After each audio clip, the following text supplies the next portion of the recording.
Sekarang materi yang terakhir dari Pak Ali Darwin berkaitan dengan climate related, ya, related disclosure. Pak Ali mungkin semuanya sudah pada tahu, ya.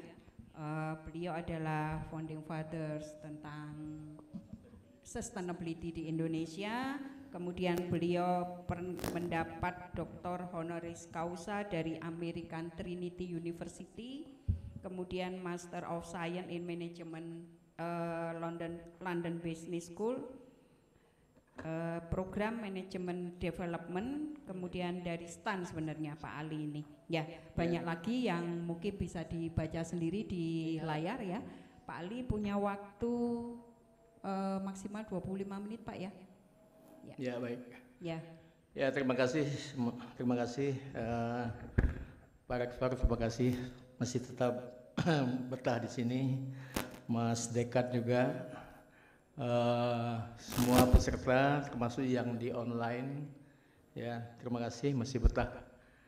Saya akan bicara mengenai bagaimana kita harus membuat laporan atau mendisclose atau mengungkapkan apa-apa yang terjadi sehubungan dengan perubahan iklim ini, ya. Mungkin kita juga harus berterima kasih dengan adanya perubahan iklim ini, makanya kita bisa ada acara hari ini. Ya. Dan kita harus ingat bahwa sebenarnya perubahan iklim itu sudah lama sekali, tapi kesadaran itu baru muncul setelah PBB menugaskan tim dari Brundtland tadi yang kita sebut dengan, yang akhirnya mengeluarkan sebuah report yang disebut dengan Brundtland Report, ya, terutama untuk melihat, untuk membahas tim tadi, bumi ini mau dibawa kemana kalau begini seterusnya. Maka tim tadi keluar dengan sebuah rekomendasi apa yang harus dilakukan di bawah sebuah dokumen yang disebut dengan Our Common Future. Inilah yang semuanya dilaksanakan sampai dengan hari ini yang disebut dengan SDGs. Seluruh yang komponen itu berusaha untuk membuat berbagai macam inisiatif, ya, termasuk juga di bidang akuntansi tentunya. Untuk pertama adalah bagaimana untuk mempertahankan suhu rata-rata bumi ini tetap berada di bawah 2 derajat Celcius. Kalau itu tidak kita lakukan, ya seperti tadi dikatakan oleh Pak Wahyu, akan terjadi berbagai macam, ya. Dan bagaimana perusahaan atau pihak korporasi merespon ini, maka itulah yang timbul berbagai macam inisiatif untuk melakukan perhitungan-perhitungan dan sebagainya, dan akhirnya nanti harus melaporkan berbagai macam komponen daripada CO2 tadi. Itu semuanya akan berimpak kepada bumi kita ini, yaitu yang disebut dengan climate change tadi. Walaupun Pak Rektor menyebutkan bahwa bumi ini punya cara sendiri begitu untuk dia tetap lanjut, tapi karena adanya seperti yang digambarkan oleh Nata tadi, Pak Nata, ya, di mana kita juga harus akhirnya melakukan berbagai macam kegiatan, berbagai macam prosedur agar semuanya ini bisa tetap berjalan dengan sebaik-baiknya. Oleh sebab itu, apa yang dilakukan oleh perusahaan untuk memitigasi atau untuk beradaptasi dengan perubahan iklim ini, itu harus dilaporkan, itu harus diungkapkan, ya. Itu harus diungkapkan, sebab ini semuanya menunjukkan, kalau saya menyebutnya disclosure ini atau pengungkapan ini adalah bahagian daripada citra perusahaan, corporate image. Ya, semakin dia menyampaikan itu, semakin baik image-nya tadi. Ya. Nah, yang terpenting lagi di sini bahwa dalam menyampaikan disclosure tadi, dalam mengungkapkan tadi itu, tersedia berbagai lembaga pemeringkatan atau lembaga rating yang menyelenggarakan itu. Bukan hanya pemerintah, ya, pemerintah hanya mengeluarkan meregulasi, sedangkan lembaga rating nanti seperti apa yang disampaikan oleh Pak Nata tadi akan memberikan pemeringkatan kepada perusahaan. Sampai sejauh mana perusahaan tadi menunaikan kewajiban atau tanggung jawab sosial dan tanggung jawab lingkungannya. Sebab para investor sekarang sangat cerdik sekali. Dia baru melakukan investasi kalau perusahaan itu sudah menata lingkungannya dengan baik. Atau dengan kata lain, perusahaan tadi sudah mendapatkan skor yang baik. Yang tadinya hanya ada lembaga rating keuangan seperti Moody's dan S&P, sekarang dia sudah pindah bukan pindah, tapi dia menambah lagi ratingnya sekarang untuk sustainability. Begitu juga yang lain-lain. Nah, oleh sebab itulah harus kita melakukan semuanya itu sesuai dengan standar, norma-norma, kaidah yang sudah diatur, sebab kita bukan hanya diawasi oleh pemerintah atau regulator, tetapi juga oleh lembaga rating ini. Bahkan salah satu lembaga rating yang sangat terkenal itu namanya Climatric ini, itu melihat bahwa dia mengatakan bahwa lebih kurang itu 18.000 dana di dunia ini, ya, di bumi ini, mereka dapat disalurkan melalui setelah melakukan pemeringkatan terhadap perusahaan-perusahaan tadi. Nah, ini sebenarnya saya bicara nggak banyak karena tadi sudah banyak yang sudah disampaikan baik oleh Pak Nata. Saya menyebutnya Nata, ya. Bukan. Iya, saya nyebutnya Nata, Pak Nata gitu. Ya. Dulu tamatan ikut CSRA terakhir sekali sebelum COVID. Ya, CSRS-nya cukup lama. Ya. Oke. Nah, satu tonggak sejarah yang paling penting lagi adalah lembaga nanti yang akan melakukan penyusunan standar itu ada tonggak sejarah, yaitu ini bertepatan dengan Paris Agreement kemarin. Pada waktu Paris Agreement itu sepakat, ya, untuk membentuk sebuah standar yang baru, keluarlah yang namanya TCFD. Ya, TCFD. Yang sekarang nanti akan kita bicarakan. Ini mendapat support dari menteri-menteri keuangan di G20, termasuk dari Indonesia.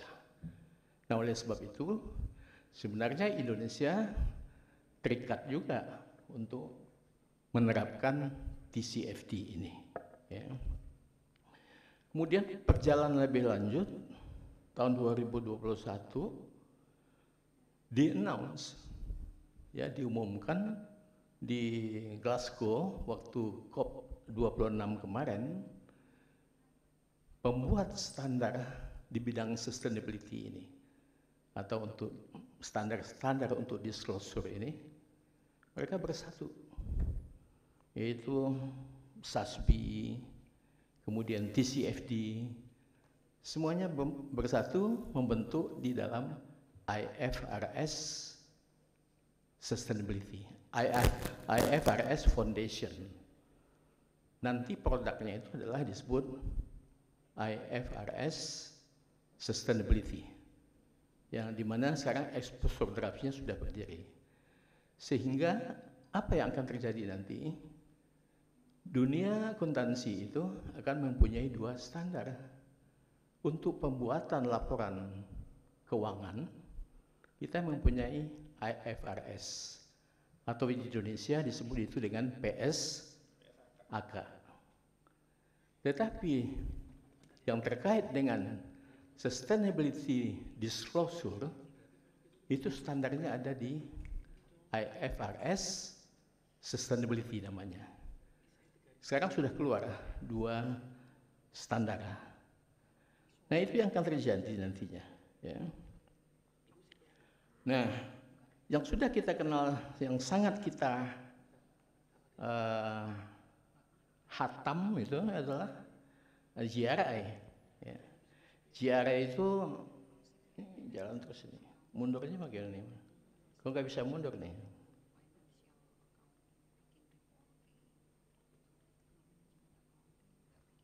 Ini maju terus ya? Ya, sebentar. Nah, yang sudah kita ini nggak bisa mundur lah. Coba mundurin tadi. Nah, KJRI ya. KJRI kita sudah tahu persis ya. Nah, GRI ini mengatur membuat standar untuk berbagai macam. Sebelumnya lagi bisa. Ya, sebelumnya lagi. Iya, sebelumnya ini cepat aja ya. Ya, oke, ini. Nah, GRI semuanya tentu sudah paham ya. Nah, semua aspek daripada triple bottom line tadi ada di GRI semuanya. Ya, ekonomi, lingkungan, sosial, governance semuanya ada di sana. Dan di bidang lingkungan ada kewajiban atau ada standar yang mengatur tentang emisi. Ya. Nah, di sana terus ya kita melihat tadi bahwa apapun kegiatan perusahaan kelihatannya semuanya pasti mengandung karbon. Ya, dan inilah yang dikotak-kotakin, ada skop 1, skop 2, skop 3. Tadi Pak Nanta sudah menyampaikannya dan saya yakin semua peserta seminar sudah sangat hatam mengenai ini. Ya. Kemudian juga bagaimana untuk melaporkannya. Ya, pertama kita manajemen approach-nya. Bagaimana pendekatan manajemen terhadap emisi tadi. Baru nanti kita hitung berapa target. Misalnya untuk mengoffset atau istilahnya tebus dosa ya. Nah, itu bagaimana menghitungnya. Nah, kemudian baru nanti bagaimana financial impact-nya. Tadi Prof. Eko sudah mengatakan itu tanam pohon itu butuh dana, butuh biaya. Nah, itu financial impact-nya. Nah, itu sudah ada di GRI, sudah diatur di GRI. Ya. Kemudian requirement dari GRI itu memang bukan lahir begitu saja, tapi itu adalah konsensus atau kesepakatan internasional bagaimana cara menghitung emisi tadi, kemudian bagaimana cara melaporkannya. Itu diturunkan dari situ, diatur oleh GRI. Ya. Nah, termasuk juga sekarang bagaimana kita harus melaporkan kalau kita mengurangin, ada inisiatif pengurangan dari emisi tadi. Apakah di offset, apakah fuel switching seperti Pak Wahyu mengatakan tadi, kita beralih ke energi baru terbarukan seperti yang dilakukan oleh UB. Nah, itu harus kita disclose juga. Ya. Nah, tapi tantangannya juga cukup banyak. Menetapkan base year itu bukan gampang. Harus hati-hati sekali. Karena kalau kita ingin melihat, menganalisa berapa penurunannya, itu harus dibandingkan dengan base year-nya. Bukan penurunan year to year, bukan. Ya. Kemudian challenge berikutnya adalah kalau kita ini konglomerat, Astra misalnya, bagaimana dia harus mengkompilasi? Atau kalau bukan Astra, tapi sebuah Citibank yang ada di New York sana, dia ingin mengkompilasi seluruh data-data yang ada seluruh dunia. Ini juga challenge, ya. Nah, kemudian belum lagi nanti dalam kita menentukan emission faktornya. Oke. Nah, berbagai macam itu tadi semuanya diatur oleh standar yang nanti pada akhirnya ada IFRS Sustainability Foundation tadi yang dikeluarkan oleh ISSB International Standard Sustainability Standard Board. Itu nama dewannya. selama belum, kan baru kemarin ini tahun 2022 mereka bergabung semuanya, selama standar-standar itu belum dikeluarkan menurut versinya si IFRS ini, maka yang lama tetap berjalan seperti biasanya. Seperti ada SASB misalnya, itu standar dari SASB tetap jalan. Jadi gitu. Nah, saya memprediksikan nanti kapan IFRS Sustainability ini akan diterapkan di Indonesia atau negara-negara lain. Itu sangat tergantung sekali kepada kesiapan masing-masing negara. Kalau di Indonesia sangat tergantung kesiapan IAI, Ikatan Akuntan Indonesia. Dan ini juga yang mendorong kenapa nama National Center for Sustainability Reporting itu berubah menjadi National Center for Corporate Reporting. Ya, jadi nanti kita juga akan melakukan kegiatan-kegiatan peningkatan kapasitas di bidang corporate reporting yang lainnya atau dengan standar-standar lainnya. Okay. Di SASB ini yang menarik adalah bahwa disclosure tentang climate change ini itu nanti akan dilihat dampaknya terhadap keuangan bagaimana. Ya, bagaimana dampaknya, harus bisa diidentifikasi dampaknya terhadap rugi laba, terhadap neraca, dan yang paling penting lagi risk profile-nya itu harus dipetakan. Jadi oleh sebab itu di perusahaan kan ada namanya risk management, ada departemen sendiri, ya. Nah, ini risk management ini harus masuk ke sana, harus masuk ke sustainability. Oleh sebab itu sustainability ini saya mengatakan ada di mana-mana. Orang marketing, ya. Tadi Pak Rektor apalagi setelah saya mendengar tadi kita bicara di dalam, itu luar biasa sustainability-nya. Nah, risk management termasuk ini juga. Nah, termasuk juga nanti internal audit itu juga harus memahami mengenai sustainability ini. TCFD ini sangat luar biasa sekali, ya. Setelah SASB tadi ada TCFD yang lahir tadi pada tahun 2015 pada waktu Paris Agreement tadi. Ya. Nah, hampir sama juga dengan yang lain, bahwa fokusnya di sini adalah yang harus diungkapkan itu adalah mengenai pertama bagaimana tata kelola. Siapa yang bertanggung jawab di perusahaan itu untuk mengurusi masalah climate change ini, ada nggak? Ya, itu harus ada. Itu yang ditanyakan oleh tadi pemeringkatan tadi itu. Nah, OJK pun dalam keputusan dia dalam surat edaran yang terbaru nomor 16 tahun 2021 juga mempertanyakan siapa di antara direksi yang mempunyai fungsi kontrol atau pengendalian terhadap climate change atau terhadap sustainability secara umum. Adakah direktur sustainability? Kalau perusahaan-perusahaan di luar sekarang kan sudah banyak mempunyai direktur sustainability yang disebut Chief Sustainability Officer, ya, atau direktur sustainability. Nah, ini ditanyakan, ya, itu governance, strategi, ya. Ini OJK juga mempertanyakan, bukan hanya di TCFD, tapi OJK juga mempertanyakan bagaimana strategi keberlanjutan perusahaan, termasuk strategi misalnya untuk mengurangi emisi gas rumah kacanya. Apa yang harus dilakukan? Kemudian baru nanti dibuat risk management, petanya, mappingnya, ya, apa akibat daripada perubahan iklim itu terhadap perusahaan. Kalau di GRI bahasanya satu cuman, ya ditanyakan cuma satu, yaitu financial implication due to climate change. Cuma itu aja. Nah, sekarang oleh TCFD itu didetailkan gitu. Nah, terakhir baru nanti metriknya, baru ukuran-ukurannya ya urusannya Pak Nata ini. Ya, harus punya disiplin lain yang untuk ini.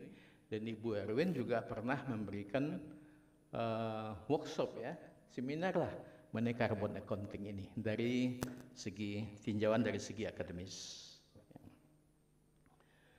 Nah, oleh sebab itu data yang akan kita disclose itu ada terbagi kuantitatif.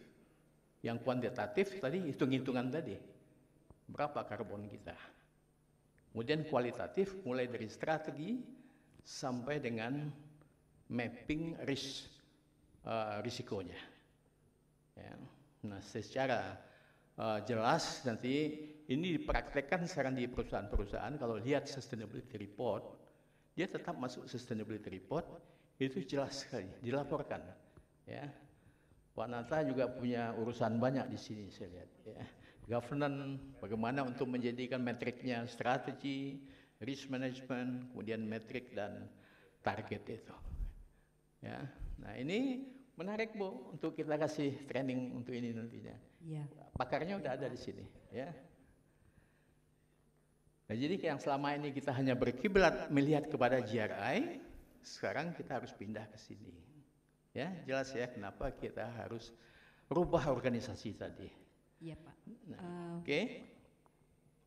Nah ini salah satu pembuktian bahwa skop 1 itu oleh TCFD dilihat bahwa skop 1 ini ternyata dari 77 SASB ya, dari 77 industri tadi itu yang menyumbang skop 1 itu cuma 7 macam industri Bu. Yang lain 15% itu industri berapa itu? 70 ya, nggak menyumbang itu sama sekali. Baik, pada bagian akhir ini kalau kita seminar mestinya ada juga sesuatu yang kita rekomendasikan ya. Kita sarankan kepada kepada siapa sajalah yang bisa melakukan ini. Saya itu punya mimpi, misalnya PLN. PLN itu mengeluarkan rekening Bu ya, rekening tagihan, itu jangan rupiahnya aja, tapi juga berapa banyak CO2-nya. Keluarkan itu. Sehingga kita sebagai pengguna, pelanggan tahu berapa banyak CO2 kita ini. Perusahaan nanti tinggal mengkompilasi. Iya. Apalagi setiap grade itu mempunyai faktor konversi yang berbeda. Nah itu tantangan ya. Google itu karena dia memang perusahaan IT raksasa, sekarang dia sudah punya aplikasi. Kalau kita terbang dari Jakarta misalnya ke Surabaya, itu langsung keluar nanti CO2-nya. Ya, nah ini mestinya begitu Bu. Begitu juga pompa bensin Pak. Pompa bensin itu kalau mengeluarkan, jangan keluarkan struk berapa rupiahnya, keluarkan juga berapa CO2-nya. Ya, makasih. Ya, terima kasih. Kita beri aplaus buat Pak Ali.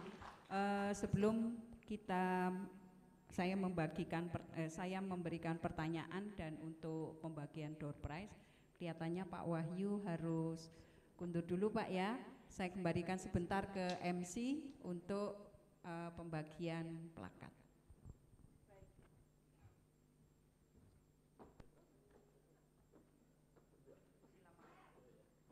Cek. Cek.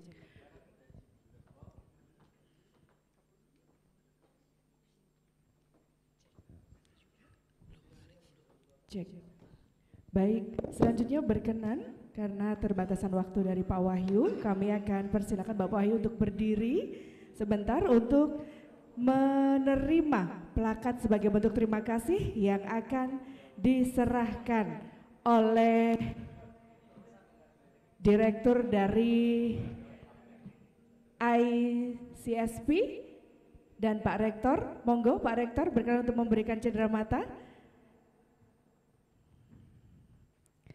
kepada Bapak Dr. Wahyu Marjaka selaku Direktur Mobilisasi Sumber Daya Sektor dan Regional KLHK. Boleh kita beri tepuk tangan untuk panelis kita pada siang hari ini yang sangat luar biasa. Baik, terima kasih. Bapak, selanjutnya langsung semuanya. Baik, langsung selanjutnya kami undang kepada Bapak Dr. Ali Darwin. Bapak Ali Darwin.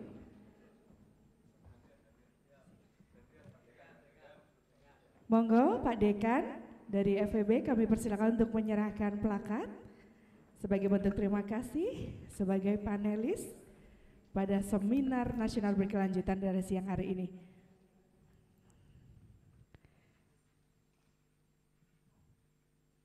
Sekali lagi boleh kita beri tepuk tangan untuk panelis kedua kita selaku Direktur Eksekutif ASG Academy. Dan yang terakhir, kami persilakan untuk mengambil tempat Bapak Martinus Haryo Sutejo, ST. Oh, Sutejo pakai noto ya Pak ya? Saya tambah Pak Sutejo noto. Nyun sewu. Selaku perwakilan dari ASG dan Carbon Accounting Expert PT Surveyor Indonesia dan berkenan Prof untuk menyerahkan plakat kepada boleh kita beri tepuk tangan Bapak Ibu.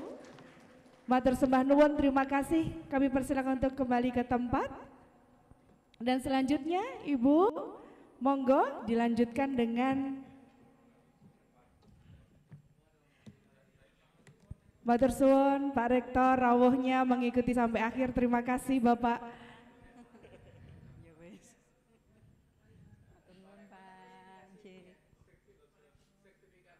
Iya, iya.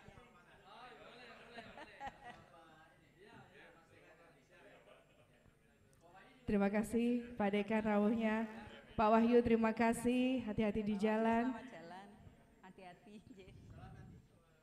Baik, kami persilahkan Ibu Erwin untuk melanjutkan. Ya, saya ingin menanyakan satu hal. Yang benar jawabnya dapat satu HP Samsung. Ya, nah ini HP-nya ditaruh di sini. Ya, pertanyaannya kita tadi mendengarkan paparan Pak Wahyu tentang nilai ekonomi karbon. Itu implementasinya Perpres nomor berapa ya? Ini dulu. Siapa? Silakan, Mas.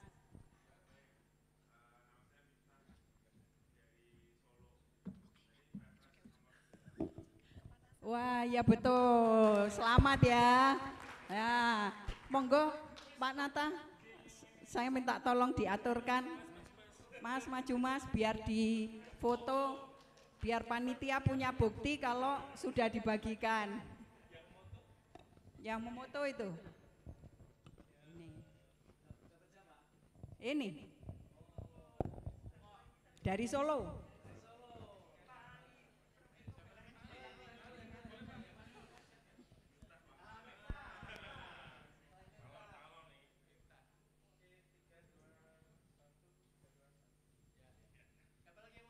Ya, tinggal satu pertanyaan, tetapi setelah acara tanya jawab. Ya, siapa yang ingin menanyakan ke Pak Ali atau Pak Nata, silakan. Bu Wurian.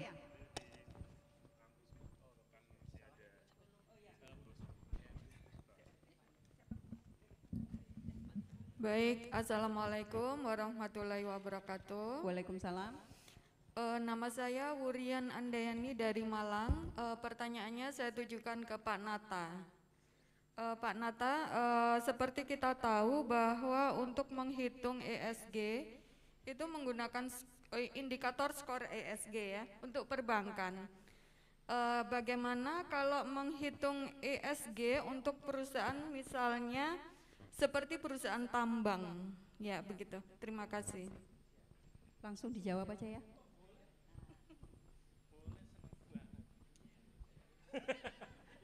Iya, biasanya bayar ya Pak ya. Oke, jadi kalau misalkan kita melakukan untuk perusahaan tambang, biasanya kita bisa ngelihat gini Mbak. Jadi poin pertama adalah kita harus tanya dulu perusahaan itu pakai skema rating apa. Dari skema, karena gini, setiap perusahaan rating dia punya questionnaire berbeda-beda. Kemudian juga tambang itu pun juga ada macam-macamnya nih, ada yang tambang batu bara, tambang yang logam dan seterusnya, dia punya materialitas sendiri-sendiri. Hampir sama kalau misalkan kita buat SR Pak ya, materialnya beda-beda. Sehingga nanti kita bisa mereferensikan ke situ. Nah beberapa lembaga rating yang cukup sering kedengar, apalagi di Indonesia, Itu ada S&P Global, Sustainalytics, ada MSCI, itu bisa dilihat dari situ. Cara termudah adalah membuka websitenya tadi ya, S&P Global, kemudian MSCI, di sampling aja Mbak nama PT-nya. Biasanya udah kedapetan nih. Nah juga beberapa poin yang berkaitan di CDP juga ada. CDP itu yang paling bagus juga di poin itu, yang mereka memang sangat concern di poin lingkungan. Perusahaan yang kita mau ukur ESG-nya tadi muncul nggak di situ. Kalau muncul di situ nanti mudah untuk kita melakukan pengukuran. Beberapa poin seperti perbankan, apabila dia mendaftarkan ke CDP, dia akan rilis laporannya juga. Misalkan kayak Bank of America, Mbak buka di websitenya Bank of America, dia ada CDP assessment yang mereka, CDP questionnaire yang sudah mereka kerjakan. Itu bisa jadi acuan untuk kita melakukan pengukuran. Beberapa perusahaan tambang seperti Enel dan juga perusahaan energi ya, Enel itu perusahaan tambang dan energi yang terbesar juga untuk listrik, itu juga dia merilis laporan mereka berkaitan dengan CDP. Jadi itu menurut saya jauh lebih, untuk poin E ya, lingkungan ya, mudah untuk kita gali lebih dalam karena informasinya lengkap, termasuk boardnya, termasuk poin penggajian dan strukturnya berkaitan dengan penentuan apakah performa lingkungan mereka itu tercapai atau tidak, kalau tercapai seperti apa, implikasinya apa, itu diperlihatkan dalam tata kelolanya. Di poin yang lain nanti juga perhitungan emisinya juga didetilin tuh. Nah untuk di CDP perhitungan emisinya tuh dia ada check and recheck, diukur dulu, jadi perusahaan didorong untuk ngitung, habis itu terakhirnya ISO di terakhirnya itu diuji sama dia. Kalau dipecah-pecah per inisiatif kecapai nggak reduksi emisi yang mereka sampaikan tadi. Kadang-kadang kalau misalkan itu merah, itu balik lagi ke depan lagi Mbak untuk pengisian lagi. Jadi memang bagus ya CDP. Kalau yang lain kan cuma mendisclose saja. Nah kalau yang di CDP itu diuji lagi, apakah informasi yang sudah ditampilkan tadi benar nggak ketika dipecah-pecah per inisiatif yang mereka lakukan. Jadi pengukurannya tergantung lembaga ratingnya. Saya sarankan membuka di perusahaan tadi, di sampling saja namanya apa. Lihat peers juga, peers itu untuk melakukan pengukuran sebenarnya yang paling bagus ESG standarnya berapa. Terus si perusahaan yang akan kita jadikan pembanding itu di berapa, dan kemudian poin mana yang laggard atau masih belum bagus, poin mana yang sudah advance, poin mana yang masih setengah-setengah kayak gitu. Nanti supaya nanti mudah untuk membandingkan. Itu biasanya metodologi yang kami pakai di Surveyor Indonesia seperti itu. Ya, satu lagi nih Mbak Nadira.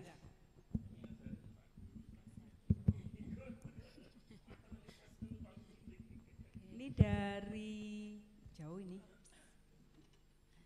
Oh iya. Assalamualaikum Tapi enggak, waalaikumsalam, enggak di Solo ya? Dari Makassar. Makassar Pak sekarang. Memang dulu di Solo. Ya. Ya. Ya, yang dulu sama Pak Hasan ya. Okay. Monggo silakan. Ya. Ya, Assalamualaikum warahmatullahi wabarakatuh. Menarik ya terkait dengan masalah emisi ini yang merupakan masalah krusial ya dalam hal saat ini ya, yang dan ke depan. Pertanyaan saya tadi mungkin saya terlambat ya, tadi menghadiri ya Pak ya tadi ya KPD, jadi saya langsung ke sini, mohon maaf terlambat ya. Pertanyaan saya sederhana, ini terkait dengan standarisasi. Kita terkadang terbentur ya, yang mana sebenarnya yang kita mau gunakan ya. Tadi sempat Pak Ali mengatakan bahwa mungkin saya salah Pak, nanti dikritisi, GRI mungkin sebentar lagi mungkin tidak digunakan atau gimana tadi ya. Sedangkan kemudian yang lagi trending topik sekarang adalah ISSB yang mungkin lebih banyak terkait dengan masalah emisi, terkait dengan masalah climate change. Kita di Indonesia sebenarnya mau kiblat kemana? Ya, apakah nanti ketika kita mengkiblat ini semua menjadi nol kembali, atau kita mau melakukan sebuah sinkronisasi antara beberapa standar ini, atau seperti apa? Kemudian pertanyaan kedua menarik yang mungkin sedikit keluar dari konteks ini.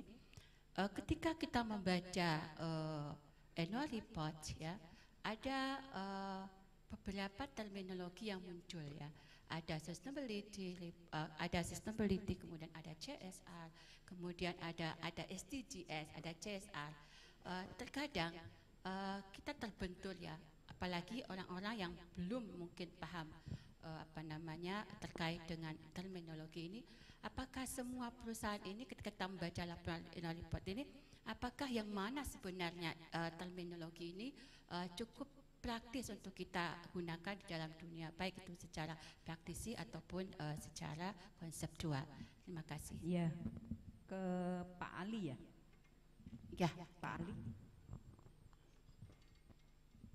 Ya, jadi sebenarnya suara-suara seperti itu sudah lama beredar di kalangan masyarakat atau di kalangan umum lah, terutama investor. Kok banyak sekali standar, ada GRI, ada SASB, ada TCFD, terus ada lagi yang kita kenal dengan IR, Integrated Reporting.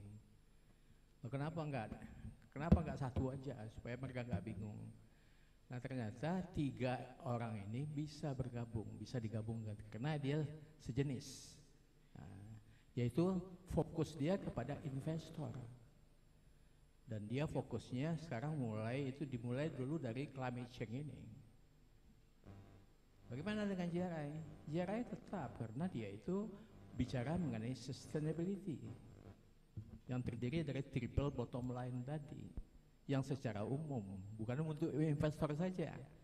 Kalau investor mau pendalaman, silakan pergi ke spesialisnya, yaitu di sustainability ini. Tapi menuju penyatuan ke sana kan nggak gampang, ya, perlu waktu, mungkin setahun 2 tahun, tergantung pada masing-masing negaranya. Nah, oleh sebab itulah selama itu belum bersatu di bawah IFRS Sustainability, maka masing-masing ini jalan sendiri-sendiri dulu. Dan masing-masing jalan sendiri-sendiri ini ada pemakainya, ada customernya, yaitu lembaga rating tadi. Ada lembaga rating yang dia sangat concern sekali dengan TCFD, karena di sana seperti yang saya gambarkan tadi, itu analisa dan perhitungan untuk climate change sangat dalam sekali. Ya, ada data kualitatif tadi, terus ada data kuantitatif. Sebenarnya di JRI juga ada itu strategi, ada. Kita punya di JRI yang namanya itu adalah sekarang management of the topic standard. Dulu kita bilang management approach. Cuman orang karena itu tidak terlalu detail, banyak yang mengabaikan. Dan lagi pula tidak bisa antar perusahaan nanti kita bandingkan karena sangat diberi keleluasaan untuk menjelaskan apa itu management approach itu, disclosure-nya. Nah, kalau di TCFD kan udah dipatok. Pokoknya kalau strategi cuma ada 3 butir tadi. 3 butir itu aja yang disampaikan. Semua perusahaan nanti menyampaikan 3 butir itu. Kemudian yang untuk risk manajemennya ada 4 butir cuma yang kita sampaikan gitu. Nah, situ keunggulannya TCFD. Makanya si sang investor, lembaga rating tertentu, dia sangat cocok dengan itu dia bilang. Gitu. Jadi GRI tetap ada karena itu GRI kan untuk kemana-mana, sampai sustainability report yang dikeluarkan oleh UB kemana kiblatnya? Nggak bisa ke sana, harus ke GRI. Nah, nanti ada juga perusahaan-perusahaan tertentu yang memang dia lihat TCFD ini cocok, dia tetap masukkan. Jadi sehingga nanti waktu membuat laporan, dia bikin tentang laporan, dia bikin tulisannya begini. Laporan ini disusun sesuai dengan standar GRI, namun kami juga menggunakan TCFD, SASB, Integrated Reporting dan seterusnya. Nah, itu kerjaan dia ini. Harmonisasi, dikit mungkin Bu, ada satu poin tadi saya tertarik untuk memberikan masukan berkaitan dengan terminologi ya, Bu ya. Nah, terminologi ini seperti CSR, SDGs, mungkin skema proper yang dilakukan oleh perusahaan. Nah, yang saya lihat bahwa memang perlu sekali kita melakukan harmonisasi dulu Bu. Beberapa poin di proper tadi sebenarnya linkage dengan ESG. Mungkin seperti poin berkaitan perhitungan emisinya, bagaimana mereka continuously harus melakukan pelaporan emisi. Itu kan adalah beberapa poin yang sudah ada. Tinggal bagaimana kita, kalau katanya Pak Ali dulu waktu saya di daftar ini, kamu kamu lakukan harmonisasi satu-satu dimasukkan di halaman paling belakang, bahwa nanti ini juga ada di sini kelengkapannya. Karena kan jangan sampai nih Bu, sebenarnya peraturan di Indonesia itu sebenarnya sudah cukup lengkap. Sebagai contoh ini gambaran seperti ini, di peraturan Indonesia itu ada namanya peraturan IPPKH, Jadi untuk melakukan tukar guling lahan itu ada peraturannya. Ketika kita akan buka lahan tambang, itu kita misalkan lokasinya dari lokasi hutan misalkan, maka kita harus mencari lahan pengganti yang ukurannya 1,5 sampai 2 kalinya. Jadi ini sebenarnya sudah selaras dengan tujuan dari land use change. Kita tuh sudah melakukan asesmen itu gitu, dan di poin ketika nutup tambang itu kita harus ada ketika buka tambang tadi saya kelewatan, harus si perusahaan harus memberikan jaminan reklamasi. Jaminan reklamasi kalau nanti mereka sudah tutup, mereka harus di dananya diserahkan ke mereka. Kalau belum beres ya nggak bakal diserahkan ke pemerintah gitu. Nah, itu juga sejalan juga dengan harapan dari setiap lembaga internasional bahwa ketika kita membuka poin tambang ya ketika selesai ditutup harus dikembalikan lagi gitu. Nah, pemerintah sudah ada ketentuan-ketentuan itu. Nah, yang perlu kita lakukan adalah bagaimana kita menyisir regulasi nasional dan kemudian kita sampaikan kepada, jadi jangan terus kita bulet-bulet, waduh kayaknya nggak ada deh perusahaan yang regulasi. Ada. Contoh yang lain mengenai sustainable procurement, ya mungkin nggak sampai ke yang E dulu lah ya, paling nggak kita poin S-nya dulu. Di poin S itu ada hak asasi manusia. Indonesia sudah menandatangani ILO, kemudian juga peraturan ketenagakerjaan Indonesia juga sudah mengikuti skema-skema yang ada di ILO. Itu harus kita sampaikan bahwa ketika ada karyawan perempuan kita hamil, apa yang kita berikan, benefit-benefit apa yang mereka bisa dapatkan, dan itu juga sudah sejalan dengan ILO. Itu harus kita sampaikan, dan sehingga supplier yang ingin mendaftar ke perusahaan diseleksinya dari poin-poin itu. Apakah si supplier tadi ketika ada karyawan perempuan apa yang mereka lakukan, apakah sudah mendapatkan jaminan jam sostek ataukah belum, BPJS ataukah belum gitu kan, apakah umurnya sudah 17 tahun ataukah belum.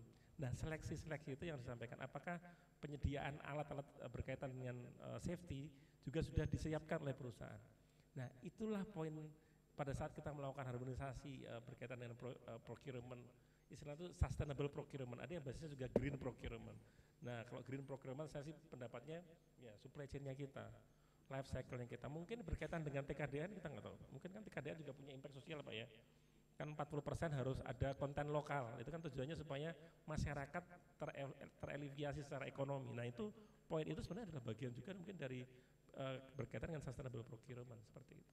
Jadi bagaimana kita mengelainkan tagline internasional itu ke konten Indonesia seperti itu. Terima kasih Pak. Ya, terima kasih Pak Ali dan Pak Nata. Ya, ini mau ditampilkan katanya. Iya, sebentar, yang di online dulu. Biar enggak merasa dianaktirikan. Ya, halo, ya silakan. Siapa yang mau?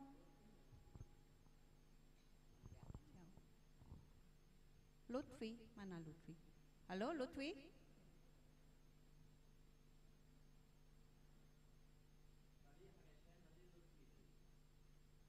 Lutfi apa? Halo, yang mau tanya? Lewat yang online? Iqbal, silakan Iqbal. Saya boleh? Ya, silakan. Selamat siang.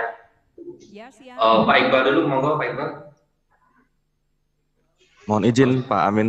Ya silakan Pak Iqbal dulu, silakan Pak.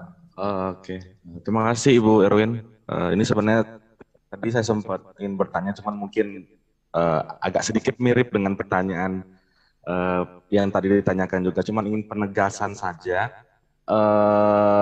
Saya sudah menangkap tadi dari Pak Ali juga bahwa sebetulnya terkait dengan IFRS draft exposure yang baru gitu ya.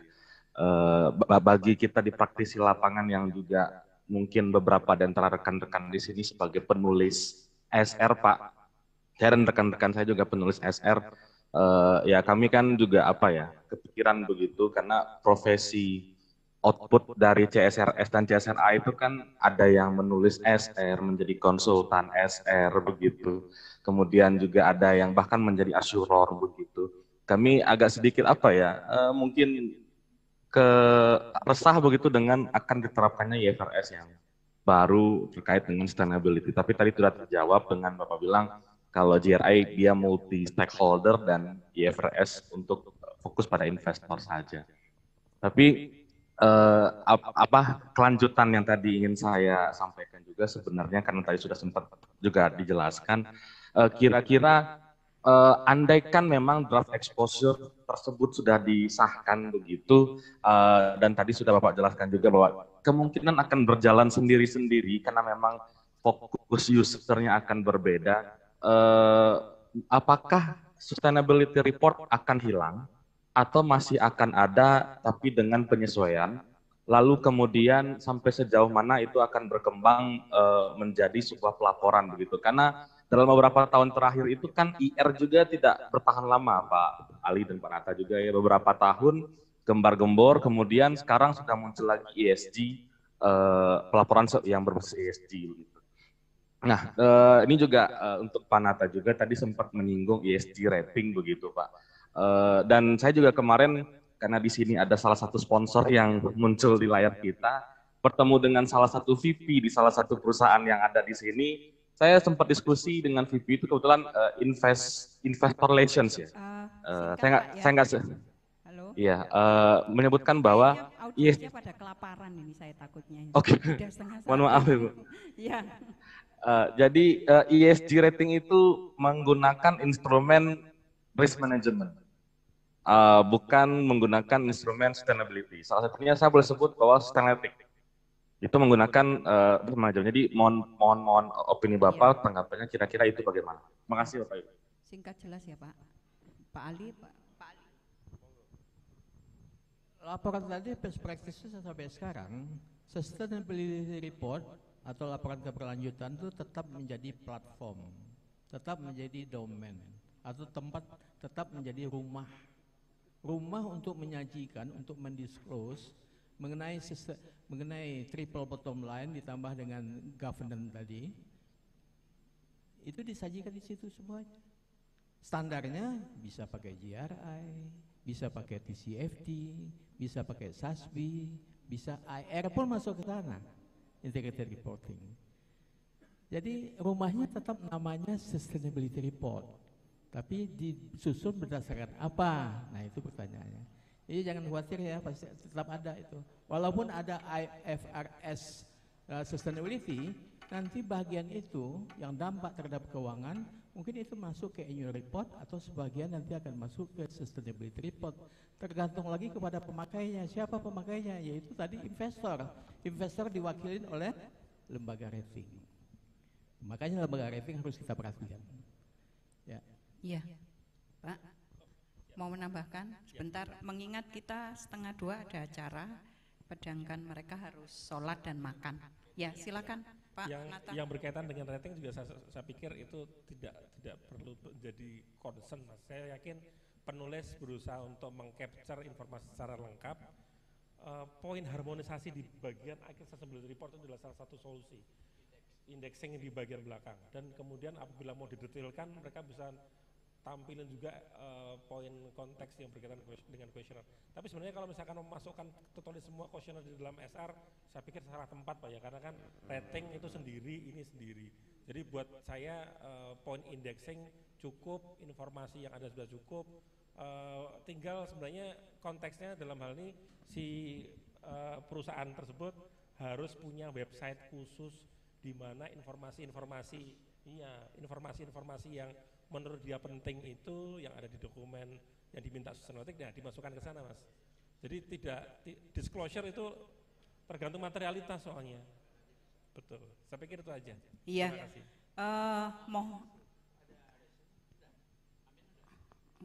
Ini waktunya udah 1:30 Pak. Katanya nanti kan harus kongres. Ya, mohon maaf pertanyaan tidak bisa kita tampung semua. Mungkin bisa WA, by WA ke Pak Nata ataupun ke Pak Ali ya. Nah, karena masih ada satu acara lagi untuk kongres dan ada satu door prize yang belum saya bagi, saya ingin mengajukan satu pertanyaan lagi dan yang paling cepat itu akan mendapatkan Samsung ini. Ya, padahal enggak di endorse loh.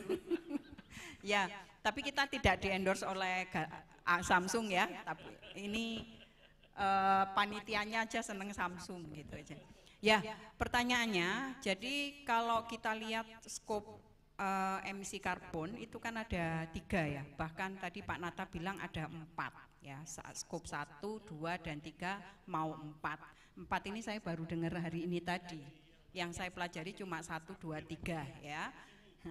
Nah sekarang pertanyaan saya, kalau kita sebagai pegawai, perjalanan dinas itu masuk di skop berapa? Ini dari Solo juga ya? Yang lain aja, biar gak kena Solo KB, ya? Bu Wurian? Oh gitu, Pak Solo semua Pak? Ya sudah, mohon maaf Bu Wurian, ternyata dia angkat tangan duluan.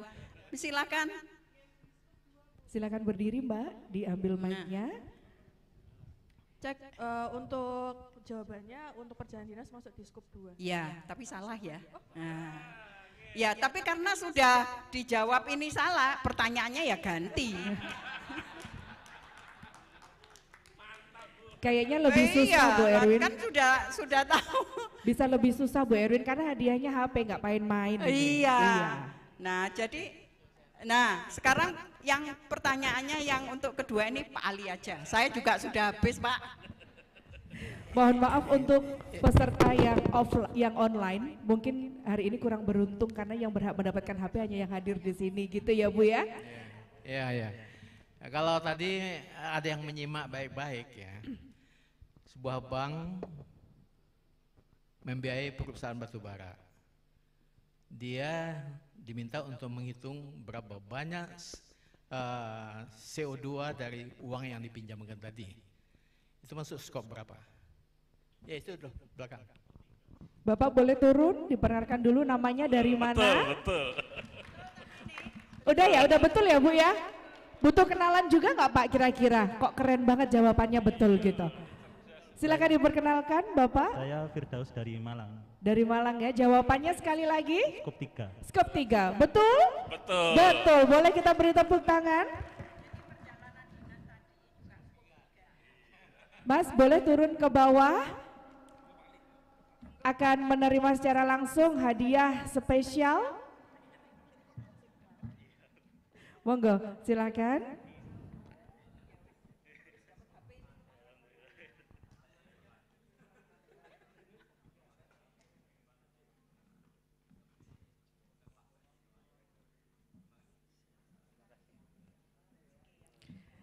Dan Dr. Ali Darwin menyerahkan secara langsung kepada pemenang.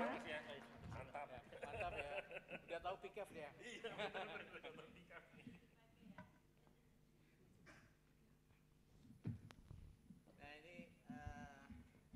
Nah ini sebagai pengetahuan aja bahwa tadi itu standarnya itu disebut PKF ya, prinsip PKF PKF ya, kepanjangan namanya. Nah itu, dan kita di Indonesia akan diterapkan nanti mungkin tahun 2025. Sekarang sedang pembicaraan. Saya ikut pembicaraan dengan Bank Indonesia. Ya. Siap Pak, kita siap bantu Pak. Ya, terima kasih Pak Ali dan Pak Nata atas materi yang diberikan, atas pengetahuan yang luar biasa ini. Sekali lagi kita berikan aplaus untuk beliau berdua dan saya kembalikan ke MC. Terima kasih, boleh kita beri tepuk tangan yang lebih meriah dan bersemangat untuk panelis dan juga moderator yang luar biasa pada siang hari ini. Baik, Bapak Ibu, dengan demikian usai sudah seluruh rangkaian acara di sesi pertama ini. Dan tentunya tak lupa kami ucapkan terima kasih kepada seluruh panelis yang telah memberikan ilmu dan informasi yang luar biasa untuk kita pada siang hari ini. Dan tak lupa juga kami ucapkan terima kasih kepada sponsor dari PT Pertamina Persero, PT Petrokimia Gresik, PT Pupuk Indonesia Persero, serta PT Pupuk Kalimantan Timur atas dukungannya sehingga acara ini dapat terselenggara dengan baik. Dan izin saya akan tutup acara dengan pantun ya Bu, boleh? Baik, boleh dibantu dengan jawab cakep gitu ya. Kalau tadi di awal saya ketinggalan soalnya sama cakepnya gitu. Belum Bapak, belum. Makasih loh Pak dibilang cakep ya. Menanam pohon untuk menjaga lingkungan menambah informasi pemanasan global dengan rajin membaca. Mari bersama bergandengan tangan mengendalikan emisi gas rumah kaca. Sekali lagi terima kasih, selamat siang dan wassalamualaikum warahmatullahi wabarakatuh. Dan kami persilakan Bapak Ibu seluruh peserta seminar offline yang hadir untuk dapat mengambil hidangan makan siang yang telah disiapkan oleh panitia di depan. Dan jikalau peserta offline ingin mengikuti acara pada sesi kedua, kami persilahkan setelah menikmati hidangan makan siang, Bapak Ibu kembali memasuki ruangan ini untuk mengikuti acara di sesi kedua. Terima kasih.